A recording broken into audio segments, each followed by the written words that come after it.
It's 3:04 a.m. Your room is still, the house quiet. But your mind, wide awake again. You roll over, sigh, and stare at the ceiling, wondering why night after night. Your body keeps pulling you from sleep, just as the world feels most silent. You're not alone. This 3 a.m. awakening has become a quiet companion to many seniors. An unexplained routine that feels intrusive, unsettling, even a little lonely. And the worst part, no one seems to talk about it.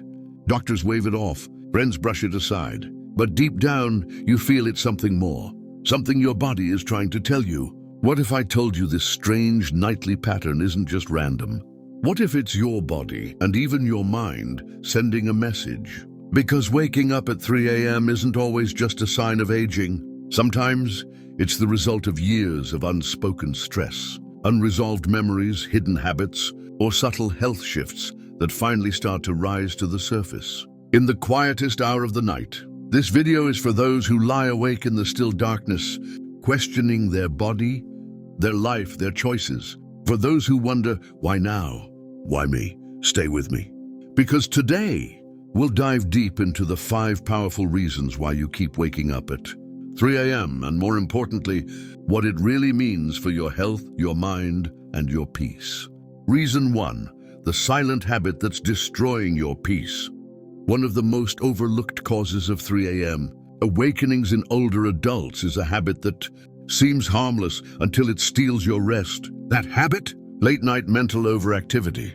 You may not realize it, but as we age, we often carry more mental weight than we show. Regrets, memories, unfinished conversations, financial worries, or even fear of the future, they all become background noise. And the most dangerous part? We suppress it during the day, staying distracted.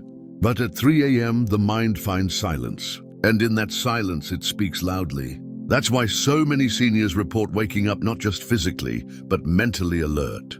Thoughts race, emotions stir, and the body follows the mind. This is not just insomnia, it's unresolved internal unrest. Psychologists call it cognitive hyperarousal. When the mind is so overstimulated, it overrides your body's natural circadian rhythm. And if you've spent decades being strong for others, holding things in, or living with what-ifs, your subconscious may be ringing the alarm in the only time it gets your full attention. So what can you do? Start with a simple practice, night journaling. Spend 10 minutes before bed writing down anything on your mind. No censoring, just unload. This small act tells your mind you've been heard. And often that's all it takes for peace to return. Your mind isn't against you. It's trying to free you, and sometimes it speaks loudest at 3 a.m. Reason 2, the aging body's whisper for help. As we grow older, the body becomes more sensitive. What used to be background discomfort becomes center stage, and one of the loudest whispers your body gives at night. Physical discomfort masked as subtle pain or imbalance. At 3 a.m., your blood pressure shifts, your digestive system slows, and your joints rest. But if there's inflammation, sleep apnea, arthritis, or even mild dehydration, your body notices. Even if you don't consciously feel it, it nudges you awake. What's worse, many seniors normalize this discomfort. They assume it's just old age, but that mindset can hide warning signs. That shoulder ache could be a sleeping posture issue. That bloated feeling? A late dinner with poor digestion. The sudden breathlessness. Undiagnosed sleep apnea. Medical research has found that many people over 60 experience what's called micro-awakenings, brief periods of wakefulness, caused by pain signals the brain can no longer ignore. And while the pain may not scream, it whispers loudly enough to pull you from deep sleep. You don't need to suffer in silence. Check your sleep environment. Is your mattress too firm? Are your pillows supporting your neck? Do you stay hydrated? Even small tweaks like magnesium supplements, light stretching before bed, or sleeping slightly elevated can dramatically improve comfort. 3 a.m. could be your body's way of asking, please listen to me. So don't dismiss it. Answer the call, because your body remembers everything, especially what you've ignored. And reason 3, the hormonal shift that no one warns you about. Aging changes many things. But few realize just how deeply it rewires our hormonal landscape, especially at night. As we age, two critical hormones, melatonin and cortisol, begin to shift. Melatonin, the sleep hormone, gradually decreases, making it harder to stay asleep. Meanwhile, cortisol, the stress hormone, becomes dysregulated, often spiking too early in the morning. The result? You wake up wired, restless, and frustrated, especially around 3 a.m., the hour when your cortisol starts to rise in preparation for waking. But here's the twist. This isn't just biology.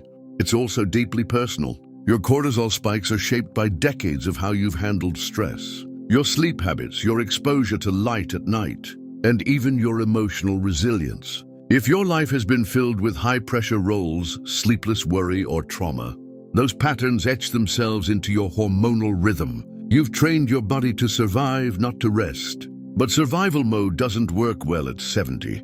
What you need now is balance. And that starts with regulating your evening rhythm. Avoid screens after 8 p.m. Eat earlier. Use amber lighting. Take gentle walks at dusk. Consider natural melatonin supplements with your doctor's advice. Remember, your body wants to heal, but it needs your help. 3 a.m. wake-ups may not mean you're broken. They may simply mean your body's chemistry is relearning how to feel safe. And with the right support, you can teach it how to sleep again. Or reason 4, the emotional echoes of loneliness and loss. Sleep isn't just a physical process, it's deeply emotional. And for many seniors, 3 a.m. is when the past comes calling. The loss of a spouse, the fading of friendships, the quiet house that once echoed with laughter. Loneliness creeps in at night like a fog. And at 3 a.m., when the world sleeps, that loneliness feels louder than ever. Psychologists call this the night watch effect, a state where emotional vulnerability intensifies during the darkest hours. Our minds revisit old memories. Grief resurfaces. We feel a sudden emptiness, not just for people lost, but for the version of ourselves we used to be. These aren't just sad thoughts. They're neurochemical shifts tied to emotional pain. And when ignored, they wake us up, not just emotionally, but literally. It's not weakness. It's human. So how do we respond? By reaching inward first, then outward. Rebuild nighttime rituals that feel emotionally nourishing. Play soft music that reminds you of love. Hold something that brings comfort. If your spouse is gone, place their photo on the nightstand with a gentle candle. Speak their name. Honor the ache. Then reach outward. Find community. Join a group, volunteer, reconnect with someone you've lost touch with. Loneliness loses power in the presence of connection. 3 a.m. might be reminding you, you're still alive, still feeling, still capable of love. Let it guide you not into sorrow, but into healing. Reason 5, the spiritual wake-up call you didn't expect. Finally, let's talk about something few dare to. The idea that your 3 a.m. awakenings may not be physical or emotional, but spiritual. Many ancient traditions and modern spiritual thinkers believe that 3 a.m. is the spiritual hour, a time when the veil between the physical world and the subconscious thins. It's when the soul stirs, nudging us toward reflection, transformation, and purpose. You may wake up not because something's wrong, but because something inside you is trying to awaken. As people age, they often begin to ask deeper questions. Have I lived fully? Or what's left for me? Who am I beyond my titles, my roles, my past? These are not simple thoughts, and sometimes they arrive uninvited at 3 a.m. Instead of fighting the wake-up, listen. Sit up, breathe, light a candle. Ask yourself, what am I being shown? Keep a spiritual journal. Pray, meditate, or simply be present. This isn't about religion. It's about reconnection to self, to meaning, to peace. You're not being punished. You're being invited. Your soul may be saying, there is more for you. Wake up, not just from sleep, but from numbness. Reclaim your time, your essence, your truth. Let 3 a.m. become your sacred hour, not of worry, but of awakening. Conclusion. You came here searching for answers and maybe comfort, because waking up at 3 a.m. night after night can feel like an invisible burden. But now you know, it's not random. It's a message. Whether it's your overworked mind, a tired body, shifting hormones, hidden grief, or even a deeper spiritual call, your 3 a.m. awakening is a signal, not a curse. It's your body asking for peace, your soul asking to be heard, your life asking to be lived, fully, mindfully, and without regret. You are not broken. You are not alone. You are awakening in every sense of the word. So tonight, if you wake up again at 3 a.m., don't panic, pause, breathe, reflect, then gently guide yourself back to sleep, knowing your body is speaking and now you are listening. If this message touched you, if it made you feel seen, please don't keep it to yourself. Share this video with someone you love. Leave a comment below and tell us your 3 a.m. story. Subscribe for more deep, healing content like this. You matter. Your peace matters. And sometimes the path to healing begins, not in the brightness of day, but in the quiet, still dark of 3 a.m.